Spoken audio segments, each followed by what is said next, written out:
dunyomizda ham, yurtimizda ham, koinotimizni ham, yer kurrasini ham tinchlikdan, omonlikdan asragin Allohim.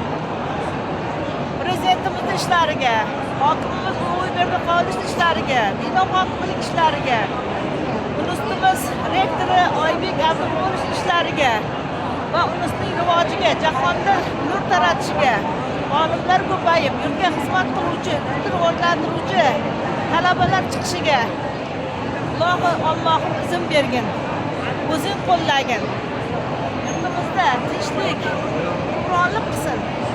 O'zbekiston ta'limi ham jahonga yuzlanadigan ta'limlardan bo'lsin.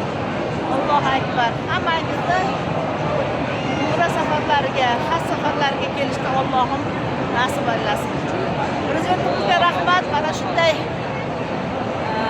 sharoitni yaratib bergani uchun mana bemalol kelib